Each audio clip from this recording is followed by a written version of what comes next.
My question is for Mark and Q, or honestly, anyone who wants to answer it.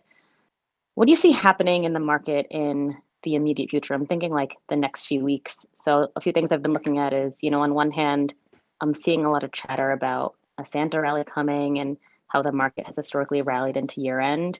But on the other hand, we're near all-time highs, we're breaking records, and it seems like we're due for a pullback. And Mark, I believe you also said that December is when the wolves are taking purposeful losses for tax deductions. I think there's also some catalysts on the horizon, like QW is coming up, Tesla inclusion, Electoral College is voting on the 14th, and there seems like there's a House vote in the next 2 weeks or so on weed legalization. So I say all that to ask, are you bearish or bullish in the short term? And is that a change of opinion based on any of the recent events?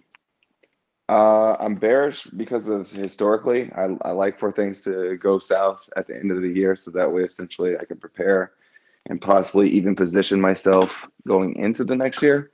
So I haven't really been able to do any positioning. I still have about probably 15-20% still just sitting here waiting to essentially be rolled out of a position or sold out and then essentially deployed into something else. So I'm kind of like awaiting this pullback that I need. So that way essentially I can get into other plays and essentially, be prepared for the next stage. Because like I said, for those, in all transparency, I'm actually debating on whether or not to even trade next year. Doesn't mean that I'm still not going to find great like companies and everything else out, here and there, but it's just more so in the sense that after you've been doing it for so long, it's like you're kind of like lacking the motivation. So that's just transparency of where my head's been at for the past few weeks.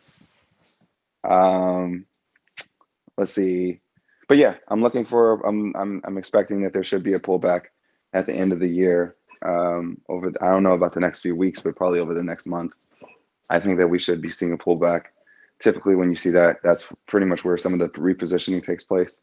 And then at the repositioning, then essentially you see a major, pretty much rally at the beginning of the year. Do you think that the pullback will be as severe as September or October 30th?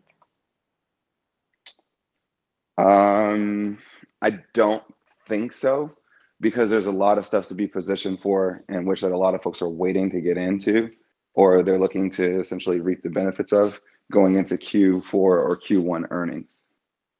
So you'll probably see something not significant, maybe 2 to 3% at most, in a pullback, and I'm talking about like just major indexes and pullbacks. And then from there, it's like you'll be seeing a lot of folks putting their money in because they're expecting huge returns for some of these companies in which that they love to bet on going in, because they expect blockbuster holiday sales or holiday quarter performance and some super cycles. To echo Bark's sentiments, I think a lot of the same. I think we possibly could see a double dip because of the whole stimulus package timing, because you're going to get that initial kind of sell off at the end of the year.